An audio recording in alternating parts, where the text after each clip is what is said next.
सुखाकारमाकारशून्यं समान्यं महेशं कलेशं सुरेशं परेशं नरेशं गिरीशं महेशं प्रपद्ये यदा वर्णयत्कर्णमूलेन्द्रकाले शिवो राम रामेति रामेति काश्याम् तदेकं परं तारकं ब्रह्मरूपं भजेऽहं भजेऽहं भजेऽहं भजेऽहं महारत्नपीठे शुभे कल्पमूले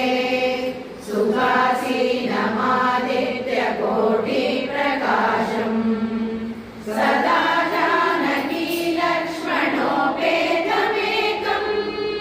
सदा रामचन्द्रं भजेऽहं भजेऽहं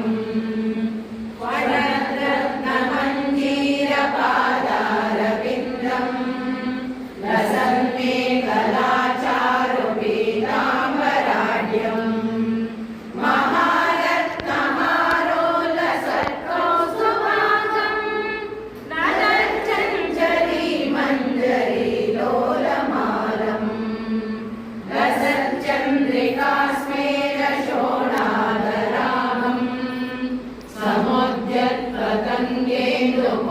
समुद्यत्पतङ्गेन्दुकोटिप्रकाशम् नमः ब्रह्मरुद्रादिकोटिरत्नं स्फुरत्कादिनीराजनागादिताङ्ग्रीम् पुरप्राञ्जलीनाञ्जनेयादिभक्तान् स्वयन्मुद्रया भद्रया बोधयन्तम् भजेऽहं भजेऽहं सदा रामचन्द्रं वरन्यं न मन्ये न मन्ये न मन्ये यदा मत्समीपं कृतान्तः समेत्य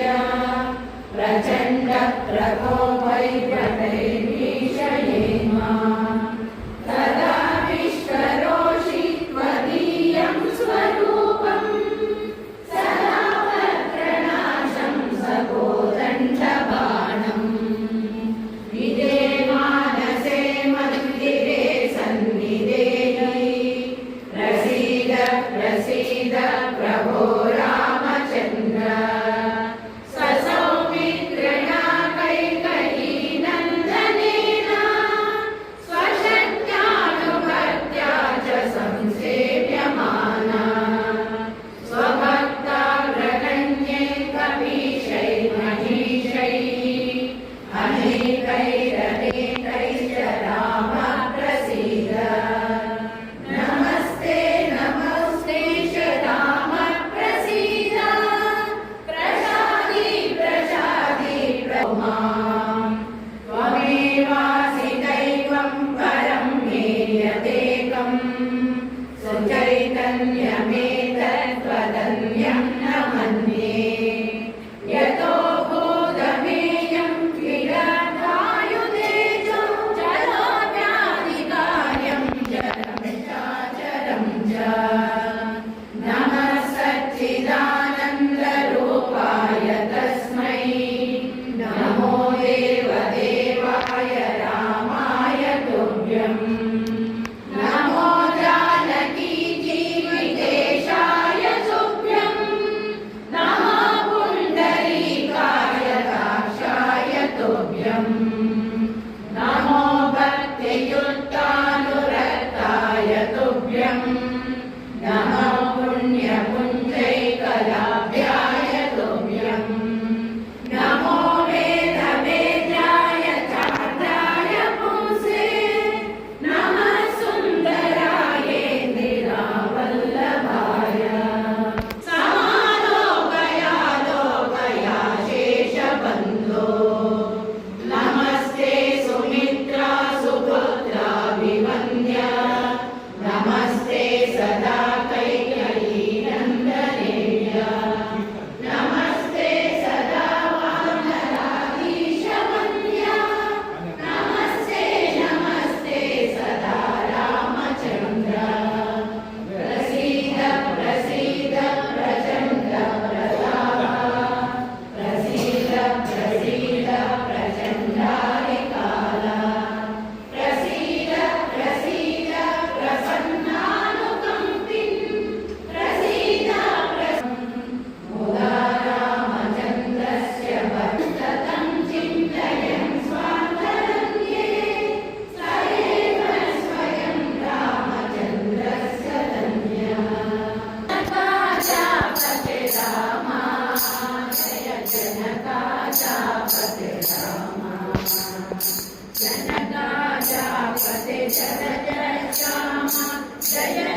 जनकाचापते राम मदन जनक मधुकैटभि भीमा मदना बिम्बाचितकामा मदन जनक मधुकैटभि भीमा मदना बिम्बाचितकामा जनकाचापते राम जय जनकाचापते राम जनकाचापते राम जय जनकाचापते राम रामचंद्र रघुवीर जानकी राम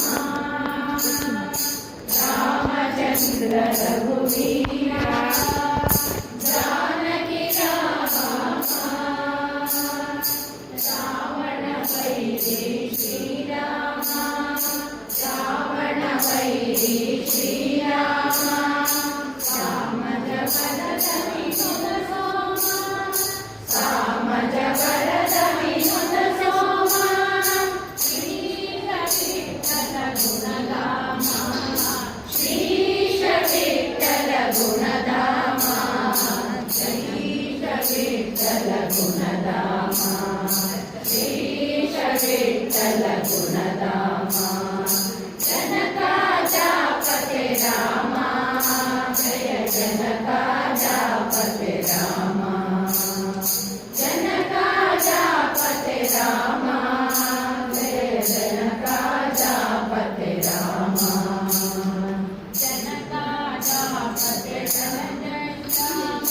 जनकाचापते जलद श्याम जय रघुवंशद राम जय रघुवंशद राम जनकाचापते राम जय जनकाचापते राम जनकाचापते राम जय जनकाचापते राम जय जनकाचापते राम जय जनकाचापते राम ಆರ್ಥಿಕ ಶುಭಾಶಯಗಳನ್ನು ಹೇಳ್ತಾ ಇವತ್ತು ನವಮಿ ಯಾಕೆ ಆಚರಣೆ ಮಾಡಬೇಕು ಮತ್ತು ರಾಮನ ಬಾಲ್ಯ ಅವನು ಸೀತೆಯನ್ನು ವಿವಾಹ ಮಾಡಿಕೊಂಡಿದ್ದು ಮತ್ತು ಕಾಡಿಗೆ ಹೋಗಿದ್ದು ಮತ್ತು ರಾಮ ಪಟ್ಟಾಭಿಷೇಕ ಮಾಡ್ಕೊಂಡಿದ್ದು ಎಲ್ಲವನ್ನೂ ಕೂಡ 5 ನಿಮಿಷದಲ್ಲಿ ಇಡೀ ರಾಮಾಯಣವನ್ನೇ ನಮ್ಮ ಲಕ್ಷ್ಮಿ ಅವರು ನಮ್ಮೆಲ್ಲರಿಗೂ ಒಂಚೂರು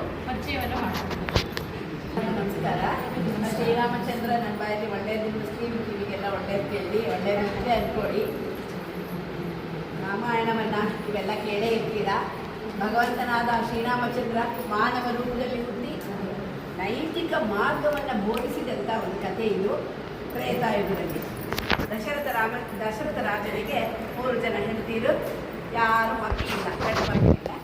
ಪುತ್ರ ಕಾಮೇಷ್ಟಿ ಯಾಗವನ್ನು ಮಾಡ್ತಾನೆ, ಶತ್ರುಘ್ನರನ್ನು ಪಡಿತಾನೆ. ಕೌಸಲ್ಯೆಯಿಂದ ರಾಮ, ಕೈಕೇಯಿಯಿಂದ ಭರತ, ಸುಮಿತ್ರೆಯಿಂದ ಲಕ್ಷ್ಮಣ ಶತ್ರುಘ್ನರನ್ನು ಪಡ್ಕೊಳ್ತಾನೆ. ಆಮೇಲೆ ಅವರೆಲ್ಲರ ವಿದ್ಯಾಭ್ಯಾಸ ವಿಶ್ವಾಮಿತ್ರರ ಜೊತೆಯಲ್ಲಿ ಅವರ ಆಶ್ರಮದಲ್ಲಿ ನಡೆಯುತ್ತೆ. ಅವರ ಯಜ್ಞ ಯಾಗಾದಿಗಳನ್ನು ಸಂರಕ್ಷಣೆ ಮಾಡ್ತಾರೆ. ಕಾಟಕಾದಿ ಹೆಸರನ್ನೆಲ್ಲ ಕೊಂಡ್ಬಿಡ್ತಾರೆ. ಆಮೇಲೆ ಸೀತಾ ಸ್ವಯಂವರ ಆಗುತ್ತೆ. ಶಿವನಂದನ ಮುಗಿತಾನೆ. ಅಯೋಧ್ಯೆಗೆ ಕುಲವಧುವನ್ನು ಕರ್ಕೊಂಡು ಬರ್ತಾನೆ. ದಶರಥನಿಗೆ ಅಪಾರ ಸಂತೋಷ. 4 ಮಕ್ಕಳಿಗೆ ಕುಲವಧು ಬಂದರು. ಅಪಾರ ಸಂತೋಷ. ರಾಮನ ಪಟ್ಟಾಭಿಷೇಕವನ್ನು ಮಾಡಬೇಕು ಅಂತ ಮಾಡ್ತಾನೆ. ವಿಧಿಯೋ ದುರ್ವಿಧಿಯೋ ಮಂಥರೆಯ ರೂಪದಲ್ಲಿ ಕೈಕೇಯಿಯ ಬಾಯಿಯಿಂದ ಬಂದ ವರಗಳ ಒಂದು ಪ್ರಭಾವದಿಂದಾಗಿ ಆ ಶ್ರೀರಾಮಚಂದ್ರದಂಥ ಶ್ರೀರಾಮನಿಗೆ ವನವಾಸಕ್ಕೆ ಹೋಗುವಂಥ ಪರಿಸ್ಥಿತಿ ಕಂಡುಕೊಳ್ಳುತ್ತೆ. ಈಗ ಮದುವೆ ಮಾಡುವಾಗ ಜಾಸ್ತಿಗಳನ್ನು ನೋಡ್ತೀವಿ, ಗುಣವಂತರು ಅಂತ ಹೇಳ್ತೀರಲ್ಲ, ಅದು ಶ್ರೀರಾಮಚಂದ್ರರ ಸೀತಾರಾಮಚಂದ್ರನಿಗೆ 32 ಗುಣಗಳು ಹೊಂದ್ಬಿಟ್ಟು, ಅಂದರೆ 100% ಮದುವಾದಂತೆ ಹೀಗೆ ವನವಾಸಕ್ಕೆ ಹಾಗಾಗಿ ಅರ್ಧ ಅಪ್ರತಿಮ ಇದು ವನವಾಸಕ್ಕೆ ಆಗೋಗ್ಬಿಡುತ್ತೆ. ವಿಧಿ ಅದು ಒಳ್ಳೆಯದಕ್ಕೋ ಕೆಟ್ಟದಕ್ಕೋ ಅದೆಲ್ಲ ಅವರವರ ವಿಮರ್ಶೆಗೆ ಬಿಟ್ಟಿದ್ದು. ಕೈಕೇಯಿಗೆ ಅವನು ವರ ಕೊಡ್ತೀನಿ ಅಂತ ಯಾವ ಕಾಲದಲ್ಲಿ ಹೇಳಿದ? ಚಕ್ರವನ್ನು ಒಂದು ಹೆಣ್ಣು ಹಿಡಿದಿಡೋಕ್ಕಾಗುತ್ತಾ? ಒಂದು ಜಿಜ್ಞಾಸೆ. ಯಾಕೆ ಆ ಥರ ವರ ಕಟ್ಕೊಳ್ಳೋಕ್ಕಾಗಿತ್ತು? ಮಗನ ಕಟ್ಟು, ನನ್ನ ಮಗನ ಕಟ್ಟು, ಅದು ಗಾಡಿಗೆ ಹೋಗ್ಬೇಕು. ಆದರೂ ಯಾರು ಕೇಳಿದ್ಲು ಅವಳು, ಆಯ್ತು ಕಾರಿಗೋ ಗಾಡಿಗೋ ಅದು ಹೊರ ಹೋಗಲೇ ಇಲ್ಲ ದಶರಥ. ಪ್ರಾಣನೇ ಹೊರಟೋಗ್ಬಿಡುತ್ತೆ. ಕೇವಲ ಕೇಳಿದ್ಲು ಚಿಕ್ಕಮ್ಮ ಅನ್ನೋ ಒಂದು ನಿಲುವು ಮಾತು. ಅಪ್ಪ ಹೇಳಿದಾನೆ, ಚಿಕ್ಕಮ್ಮ ಕೇಳಿದಾಳೆ, ಕೊಟ್ಟಿದ್ದಾಳೋ ಬಿಟ್ಟಿದ್ದಾನೋ ವರ ಗೊತ್ತಿಲ್ಲ, ನಾನು ನಡ್ಸಕ್ಕೆ ಹೋಗ್ತೀನಿ ಅಂತ ಧರ್ಮ. ಧರ್ಮವನ್ನು ಎಲ್ಲೆಲ್ಲಿ ಎತ್ತಿ ಹಿಡ್ತಿದ್ದಾನೆ ಭಗವಂತ ಅಂತ, ಪ್ರಮಾಣವರೂಪಿ ಭಗವಂತ ನಾವೆಲ್ಲರೂ ತಿಳ್ಕೊಳ್ಬೇಕಾಗತ್ತೆ. ಅಲ್ಲಿಗೆ ಹೋಗ್ತಾನೆ. ಅಲ್ಲಿ ಮತ್ತೆ ಕಾಡಿನಲ್ಲಿ ದುರ್ಬಲಿಕೆ ಬರ್ತಾಳೆ. ಅವನ ಸೀತೆಯನ್ನ ಅಪಹರಣ ಆಗೋ ಹಾಗೆ ಆಗೋಗುತ್ತೆ. ಲಕ್ಷ್ಮಣನಿಂದ ಅವಳ ಮೂಗಿನ ಎಲ್ಲೆಲ್ಲಿ ಇಷ್ಟೆಲ್ಲ ನಡ್ಕೊಂಡು ಬಂದಾದರೂ ಕೂಡ ಎಲ್ಲಿಯೂ ಧರ್ಮವನ್ನು ಬಿಡಲಿಲ್ಲ ಶ್ರೀರಾಮಚಂದ್ರ. ಅದನ್ನು ನಾವು ಗಮನಿಸಬೇಕಾದ ಓದಬೇಕು. ಪ್ರತಿಯೊಂದು ಮನೆಯಲ್ಲೂ ಎಲ್ಲರೂ ರಾಮಾಯಣವನ್ನು ಓದಬೇಕು. ನಾವು ಗಮನಿಸಬೇಕಾಗುತ್ತೆ. ಒಂದು ಕಡೆಯಲು ಧರ್ಮಕ್ಕೆ ಚ್ಯುತಿ ಬಾರದಂತೆ ಅವನ ನಡೆ ಇತ್ತು ಅನ್ನೋದನ್ನು ನಾವು ಗಮನಿಸ್ಕೊಳ್ಬೇಕು. ಹಾಗಾಗಿ ಅವನು ಆದರ್ಶ ಪುರುಷನಾಗಿದ್ದರು, ಆದರ್ಶ ಪುರುಷೋತ್ತಮನಾಗಿರೋದು ಲೋಕಕ್ಕೆ. ಅಲ್ಲಿಂದ ರಾವಣನ ಸಂಹಾರ ಮಾಡ್ತಾನೆ. ತನ್ನ ಸೀತೆಯನ್ನು ಕರ್ಕೊಂಡು ಅಯೋಧ್ಯೆಗೆ ಬರ್ತಾನೆ. ಬರ್ತಾ ಅದರಿಂದ ಸ್ವಾಗತಿಸ್ತಾನೆ. ಅಲ್ಲಿ ಪಟ್ಟಾಭಿಷೇಕವನ್ನು ಅವನಿಗೆ ಮಾಡ್ತಾರೆ. ಈ ರಾಮನವಮಿಯನ್ನು ಹೇಗೆ ಆಚರಣೆ ಮಾಡಬೇಕು, ಹೇಗೆ ಆಚರಣೆ ಮಾಡಬೇಕು? ಶ್ರೀರಾಮ ಹುಟ್ಟೋದಕ್ಕಿಂತ ಮುಂಚೆ ವೈಶಾಖದಿಂದ ಶುರುವಾಗ್ತಿತ್ತು ಕ್ಯಾಲೆಂಡರ್. ವೈಶಾಖ ಈಗಲೂ ವಿಷು ಅಂತ ಮಾಡ್ತಾರೆ. ಅದು ಹೊಸ ವರ್ಷ ಆಗಿ ಕೇರಳದವರು ಅವರೆಲ್ಲ ವಿಷು ಅಂತ ಮಾಡ್ತಾರೆ. ಚೈತ್ರದಿಂದ ವರ್ಷ ಆರಂಭ ಆಗುವಂತಹ ಒಂದು ನಡವಳಿ ಬಂದ್ಬಿಡ್ತು. ಆಮೇಲೆ ಅಲ್ಲಿಂದ ಬರುವಂತೆ ಅವನ ಜನ್ಮ ಕೇವಲ ಜನ್ಮದಿನ ಅಂತ ಆಚರಣೆ ಮಾಡೋದಲ್ಲ ಇದು. ಅವನ ಅಧರ್ಮದ ಮೇಲೆ ಧರ್ಮದ ಜಯವನ್ನು ಸಾಧಿಸಿದ. ಹಾಗಾಗಿ ನಾವು ರಾಮನವಮಿಯನ್ನು ಆಚರಣೆ ಮಾಡ್ತೀವಿ. ಏನೆಲ್ಲ ಮಾಡ್ತಾರೆ? ರಾಮಾಯಣ ಓದ್ತಾರೆ, ಚೈತ್ರ ನವಮಿ ಅಂತ ಆಚರಿಸ್ತಾರೆ. ಯುಗಾದಿಯಿಂದನೇ ಶುರು ಮಾಡ್ಕೊಂಡು ಬಿಡ್ತಾರೆ 9 ದಿನ. ಕೆಲವರು ಇವತ್ತಿಂದ ಮತ್ತೆ ಮುಂದೆ 9 ದಿನ ಮಾಡ್ತಾರೆ. ಹಾಗೆ ಚೈತ್ರ ನವಮಿ ಅಂತ ಮಾಡ್ತಾರೆ. ರಾಮಾಯಣವನ್ನು ಬಹಳ ಸಂಭ್ರಮ ಸಡಗರದಿಂದ ಆಚರಿಸ್ತಾರೆ. ಈಗ ಶಾಪ ವಿಮೋಚನೆ ಆದ ಹಾಗೆ ನಮ್ಮ ಅಯೋಧ್ಯೆಯಲ್ಲಿ ರಾಮ ದೇಗುಲವಾಗಿದೆ. ಶ್ರೀರಾಮಚಂದ್ರನೇ ಬಂದ ಇದ್ದಾನೆ ಬಾಲರಾಮ ಅನ್ನೋ ಮಟ್ಟದಲ್ಲಿ ಒಂಥರ ಜನಜಂಗುಳಿಯಲ್ಲಿ ಸೇರ್ತಾ ಇದೆ. ಹಾಗಾಗಿ ನಾವು ರಾಮನನ್ನ ಆದರ್ಶವಾಗಿ ನಮ್ಮ ಜೀವನದಲ್ಲಿ ಬರೀ ಸಂಗೀತ ಸಾಹಿತ್ಯ ಸಂಸ್ಕೃತ ಇಷ್ಟೇ ಅಲ್ಲ, ನಾವು ಆ ಆದರ್ಶಗಳನ್ನು ನಮ್ಮ ನಿಜ ಜೀವನದಲ್ಲಿ ಅಳವಡಿಸ್ಕೊಳ್ಬೇಕು. ಆ ಮೂಲಕ ರಾಮನವಮಿಯನ್ನು ನಾವು ಆಚರಿಸೋದಕ್ಕೆ ನಾವು ಸನ್ನದ್ಧರಾಗಬೇಕು. ಪ್ರತಿಯೊಂದು ಭಗವಂತ ಮಾನವ ರೂಪನಾಗಿ ಜನಿಸಿ ನಮ್ಮ ಮನುಕುಲಕ್ಕೆ ಮಾಡಿದ ಒಂದು ದೊಡ್ಡ ಅದು ನಾವು ಉಪಕಾರ ಅಂದ್ಕೊಳ್ಬೇಕು. ನಮ್ಮ ಪಾರ್ವತಿ ಕೇಳ್ತಾಳಂತೆ, ಏನು ಮಾಡಬೇಕು? ವಿಷ್ಣುವನ್ನು ಸಂಪ್ರೀತಿ ಮಾಡೋದಕ್ಕೆ ಏನು ಮಾಡಬೇಕು? ಆರಾಧನೆಯನ್ನು ಮಾಡಿ ಅವನನ್ನು ಮೆಚ್ಚಿಸೋಕ್ಕೆ ನಾವು ಏನು ಮಾಡಬೇಕು? ಸರಿ, ವಿಷ್ಣು ಸಹಸ್ರನಾಮ ಹೇಳಬೇಕು, ಆಗಿ ಎಲ್ಲ ಹೇಳ್ತಾರೆ. ವಿಷ್ಣು ಅವರು ಇವರು ಎಲ್ಲ ಹೇಳ್ತಾರೆ. ಮನೆಗೆ ಶಿವನನ್ನು ಕೇಳ್ತಾಳಂತೆ. ಇಷ್ಟೆಲ್ಲ ಯಾರಿಗೆ ಪಾಮರನಿಗೆ ಎಲ್ಲಿ ಮಾಡೋಕ್ಕಾಗುತ್ತೆ? ಪಂಡಿತರಲ್ಲಿ ಶಿವ ಹೇಳ್ತಾನಂತೆ ಒಂದೇ ಶ್ಲೋಕ, ಶ್ರೀರಾಮ ರಾಮೇ ರಾಮ ರಾಮೇತಿ ರಮೇ ರಮೇ ಮನೋರಮೆ. ಅದನ್ನು ಹೇಳಿಬಿಟ್ರೆ ಆಯ್ತಂತೆ. ಶ್ರೀರಾಮನ ವಿಷ್ಣುವಿನ ಸಂಪ್ರೀತಿ ಮಾಡೋಕ್ಕೆ ಶ್ರೀರಾಮ ರಾಮೇತಿ ಹೇಳಿದ್ರೆ ಭಗವಂತ ಅವನನ್ನು ಹರಿಸಿ ನಮಗೆಲ್ಲ ಬಹಳ ಸನ್ಮಂಗಳವನ್ನು ಮಾಡ್ತಾನೆ ಅಂತ ಈ ಮೂಲಕ ನಾವು ತಿಳ್ಕೊಳ್ಬೇಕಾಗುತ್ತೆ.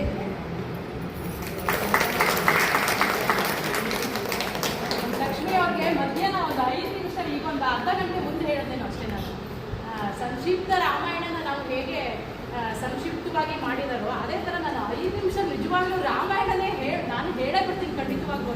ನಿಜವಾಗ್ಲೂ ಇಡೀ ರಾಮಾಯಣದ ವಿಷಯಗಳನ್ನೆಲ್ಲ 10 ನಿಮಿಷದಲ್ಲಿ ತಿಳಿಸಿದ್ದಾರೆ. ನಿಜವಾಗ್ಲೂ ರಾಮಾಯಣ ನಿಜವಾಗ್ಲೂ ಅವ್ರು ಹೇಳಿದಾಗೆ ತಿಳ್ಕೊಳ್ಬೇಕಾದ್ರೆ ತುಂಬಾ ಇದೆ.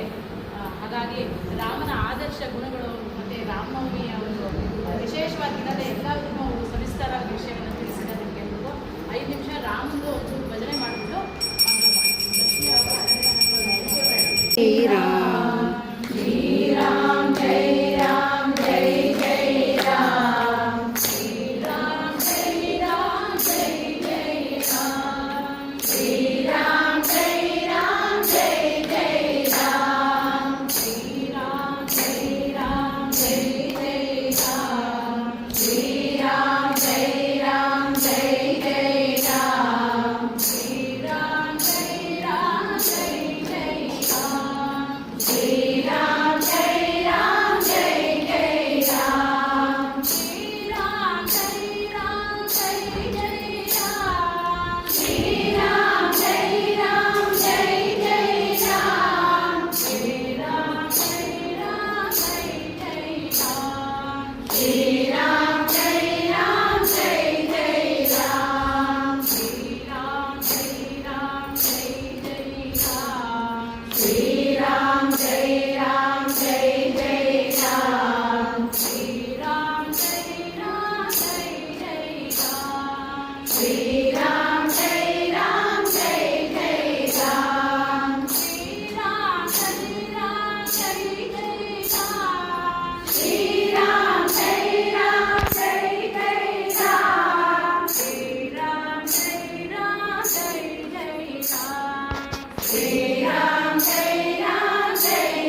ವಿಷ್ಣು ಮತ್ತೆ ಈಶ್ವರ ಇಬ್ಬರ ಇದನ್ನು ಹೇಳಿದಷ್ಟು ಶಕ್ತಿ ಇರಬೇಕಾದ್ರಲ್ಲಿ ಆ ರಾಮದಲ್ಲಿ ಅಂತ ರಾಮನ ನಾರಾಯಣನ ಹೆಸರಲ್ಲಿ ಓಂ ನಮೋ ನಾರಾಯಣಾಯ ಅಂತ ಬರುತ್ತೆ.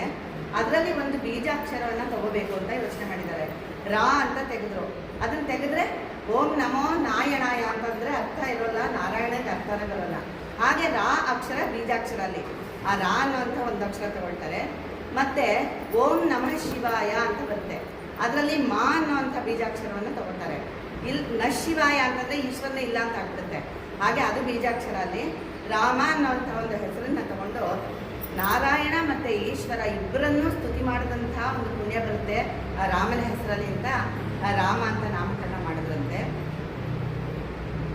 ರಾಮ ಅನ್ನೋಂಥ ಒಂದು ಇದಕ್ಕೆ ಆ ಮಂತ್ರೆ ಚಿಕ್ಕ ವಯಸ್ಸಲ್ಲಿ ಒಂದ್ಸರಿ ರಾಮ ಆಕಾಶದಲ್ಲಿರೋ ಚಂದ್ರನ ನೋಡಿ ತುಂಬ ಹಠ ಮಾಡೋಕ್ಕೆ ಶುರು ಮಾಡಿದ್ರಂತೆ, ನನಗೆ ಆ ಚಂದ್ರ ಬೇಕು ಅಂತ. ಅವಾಗ ಮಂತ್ರೆ ತಂದು ಕನ್ನಡಿ ತಂದು ತೋರಿಸಿದಂತೆ ಅದರಲ್ಲಿ ನೋಡಿ ಇಲ್ಲಿ ಅಂತ. ಅವಾಗ ರಾಮ ಗಹಗೈಸಿ ನಮ್ಗೆ ಸಿಕ್ತು ಅಂತ, ಅದಕ್ಕೆ ರಾಮಚಂದ್ರ ಅಂತ ಅವನಿಗೆ ಅವತ್ತಿಂದ ಕರೆದ್ರಂತೆ. ರಾಮ ಅಂತ ಅನ್ನೋದ್ರಲ್ಲಿ ಎಷ್ಟು ಶಕ್ತಿ ಇದೆ ಅಂತಂದರೆ, ರಾ ಅಂದರೆ ನಾವು ಬಾಯಿ ಬಿಡ್ತೀವಿ, ಬಾಯಿ ಬಿಟ್ಟಾಗ ನಮ್ಮಲ್ಲಿ ಒಳಗೊಂಡಂಥ ಶರೀರದಲ್ಲಿ ಜನ್ಯವಾದಂಥ ಪಾಪಗಳೆಲ್ಲ ಹೊರಗಡೆ ಹೋಗುತ್ತೆ. ಮಾ ಅಂದ ಕೂಡಲೇ ಬಾಯಿ ಮುಚ್ಚುತ್ತೆ, ಒಳಗಡೆ ಮತ್ತೆ ಹೋಗೋದಿಲ್ಲ. ಗಾಯನ್ನ ಮಾತ್ರಕ್ಕೆ ರಕ್ತ ಮಾಂಸದೊಳಿದ್ದ ಆಸಕ್ತಿಗತವಾದ ಅತಿ ಪಾಪವೆಲ್ಲವನ್ನು ಮಾಯಂದ ಮಾತ್ರಕ್ಕೆ ಹೊರದೂಡುವಂಥ ನಾಮ ಇದು. ಹಾಗಾಗಿ ರಾಮನಾಮವನ್ನು ಮಾಡೋದ್ರಿಂದ ತುಂಬ ಪುಣ್ಯ. ಸುಲಭವಾಗಿ ರಾಮ ಅಂತ ಹೇಳ್ಬೋದು, ಏನೂ ಕಷ್ಟಪಡಬೇಕಾಗಿಲ್ಲ. ಬೇರೆ ದೊಡ್ಡ ದೊಡ್ಡ ಹೆಸರು ಹೇಳಿದಾಗ ತುಂಬ ಕಷ್ಟ ಆಗುತ್ತೆ. ನಾವು ಒಂಚೂರು ರಾಮ ತಕ್ಷಣ ಏನಾದರೂ ಕಷ್ಟ ಆದರೆ ಸದ್ಯ ಅಯ್ಯೋ ರಾಮ ಅಂತ ಹೇಳ್ತೀವಿ. ರಾಮ ಅನ್ನೋದಕ್ಕೆ ಅಷ್ಟೊಂದು ಸುಲಭವಾಗಿದೆ, ಅಷ್ಟಿದೆ ಪುಣ್ಯಜನಕವಾದಂಥದ್ದು. ರಾಮನನ್ನು ಆ ವಾಲ್ಮೀಕಿ ಋಷಿಗಳು ಮೊದಲು ಬೇಡನಾಗಿರ್ತಾನೆ ವಾಲ್ಮೀಕಿ. ಆವಾಗ ಬೇಡನಾಗಿ ಬೇಕಾದಷ್ಟು ಪಾಪಕರ್ಮಗಳನ್ನು ಬೇಟೆ ಆಡಿಕೊಂಡು ಪ್ರಾಣಿಗಳನ್ನೆಲ್ಲ ಕೊಡ್ತಾ ಇರ್ತಾನೆ. ಇವನಿಗೆ ಒಳ್ಳೆಯ ಬುದ್ಧಿ ಬರೆಸ್ಬೇಕು ಅಂತ ಹೇಳಿ ಆ ಋಷಿಗಳು ಅವ್ರಿಗೆ ಹೇಳ್ಕೊಡ್ತಾರಂತೆ. ಏನು ಹೇಳ್ಬೇಡ ನೀನು, ಆ ಮರ ಈ ಮರ ಅಂತ ಹೇಳ್ತಾ ರಾಮ ರಾಮ ರಾಮ ಅಂತ ಆಗುತ್ತೆ. ಅವಾಗ ಅದು ರಾಮ ಅಂತ ಆದಾಗ ಅವರಿಗೆ ರಾಮಾಯಣವನ್ನೇ ಬರೆಯುವಂತಹ ಶಕ್ತಿ ಬಂದು ರಾಮಾಯಣವನ್ನು ಸಂಪೂರ್ಣವಾಗಿ ಸಂಸ್ಕೃತದಲ್ಲಿ ರಚನೆ ಮಾಡ್ತಾನೆ, ಬೇಡನಾಗಿದ್ದಂಥ ಮನುಷ್ಯ. ಹಾಗಂತ ಹೇಳ್ಬಿಟ್ಟು ಆ ರಾಮನಾಮವನ್ನು ನುಡಿಯೋದ್ರಿಂದ ಈ ಕಲಿಗಾಲದಲ್ಲಿ ಎಲ್ಲರೂ ಪುಣ್ಯವನ್ನು ಪಡ್ಕೋಬೋದು. ಇವತ್ತು ರಾಮ ಜನ್ಮ ದಿನ, ಇವತ್ತು ರಾಮ ಹುಟ್ಟಿದಂಥ ಪುಣ್ಯ ದಿನ. ನಾವೆಲ್ಲ ಇಲ್ಲಿ ಒಳ್ಳೆ ದೇವಿಯ ಮಂದಿರದಲ್ಲಿ ನಾವು ಸೇರಿದ್ದೀವಿ, ಬಾಯಲ್ಲಿ ರಾಮ ಮಂದಿರ ರಾಮನಾಮವನ್ನು ಭಜನೆ ಮಾಡಿದ್ದೀವಿ.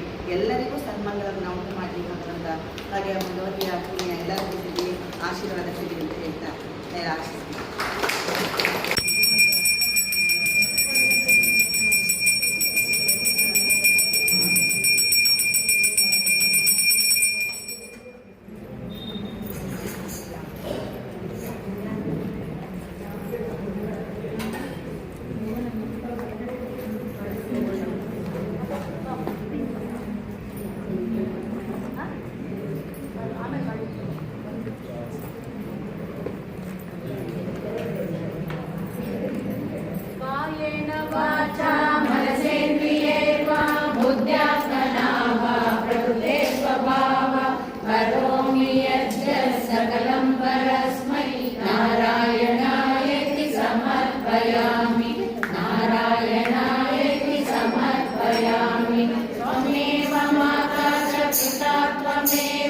त्वमेव बन्धुश्च सखा त्वमेव त्वमेव विद्या शरणं त्वमेव त्वमेव सर्वं मम देव देव त्वमेव सर्वं मम देव देव अस्मि प्रजाभ्यां परिपालयन्तां न्यायेन मार्गेण मही महीषा ओ ब्राह्मणे च शुभमस्तु नित्यं लोकाः समस्ताः सुखिनो भवन्तु लोकाः समस्ताः सुखिनो भवन्तु।